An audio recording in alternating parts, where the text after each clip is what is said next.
Smith, Employee Benefits Consultant at BKCW. This week on Keep ATX Insured, I'm going to be discussing the difference between in and out of network costs to employees and how you can explain why it's very important that employees stay in network. Let's go ahead and get started. Okay, so in the example here, we are going to go over what it's going to look like to have a claim and what that looks like for in-network versus out-of-network. So let's go ahead and start by saying that you go to the doctor, hopefully it's nothing too catastrophic, but you rack up a $10,000 claim. So let's go ahead and start with that. So you've got $10,000 that's in-network and $10,000 out-of-network. So whichever one you choose. So if it's an in-network provider, obviously it's going to be over here. So next we're going to talk about what the provider allowed amount is. And so this is going to be determined by your plan. For this particular example, let's say that the provider allowed amount is going to be $6,000.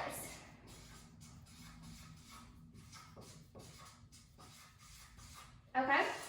And then because your deductible will be different on in-network versus out-of-network, we're going to go ahead and pretend in this example that the employee has a really awesome insurance plan. For this example, let's have a $250 in-network deductible. And a lot of times, typically, you'll see that out-of-network deductible is going to be double what the in-network deductible is. So for this example, the in-network will be $250, and we're going to make the out-of-network deductible $500.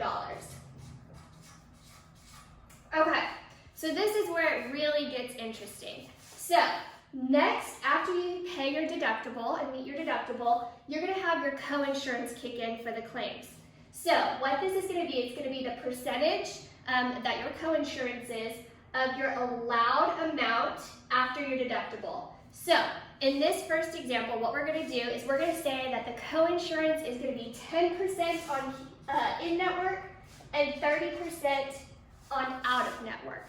So what we're going to do is we're going to take the 10,000 and we are going to, or 10%, excuse me, and we are going to multiply that by the $5,750 that is left over because you already spent $250 of your deductible. So 10%, and we're going to multiply that by the 5,750, and this is going to give us an amount of $575. Okay, from here, let's go ahead and stick with the in-network for now. From here, your insurance company is going to pay the rest if it's an in-network. So insurance pays the rest. And now your total patient responsibility is going to be the $575 co-insurance you had plus your $250 deductible. So when we add those two together, your total responsibility of the $10,000 claim is only going to be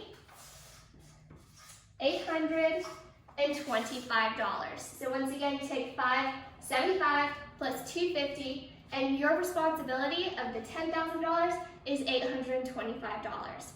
Now let's go back over to the out of network and see what the differentiation would be here.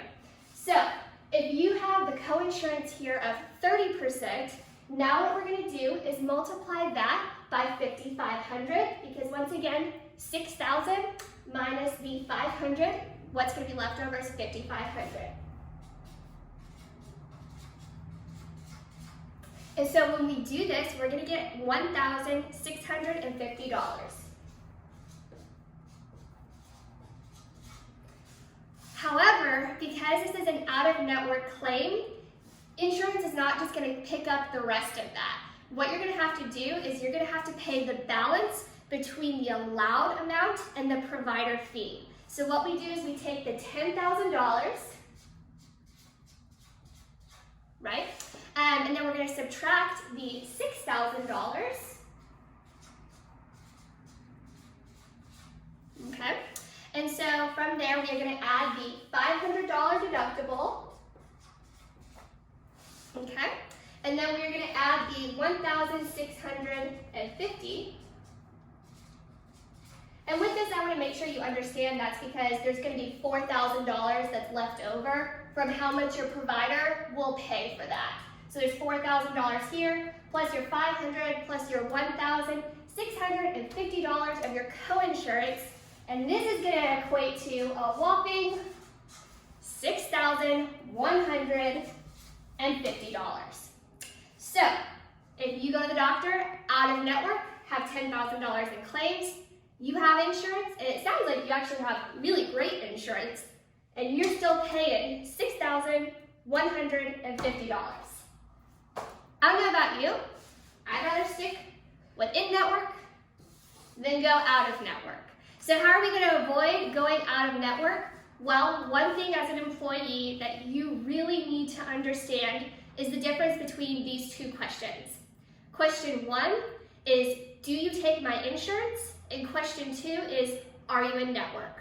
Anytime you go to a provider, you need to confirm before that they are in network. You never want to ask them if they take your insurance. They will always say they take your insurance, but that does not mean they're in network. So anytime you go to the doctor, try your best to confirm that they are in network. Obviously, sometimes in emergency situations, this isn't always possible. Of course, if it is a true emergency situation, we do have some protection in there that will make sure that that claim will be in network. But make sure you know that and that you know what this looks like. So once again, I don't know about you, I'd much rather be paying this. It's a lot tougher pill to swallow if you're having to pay this here. So this is just one example of what in versus out of network cost would be to an employee. I hope that you're able to take your current benefits, kind of plug that in here, and be able to explain to employees what that would look like if they ever had to go seek care.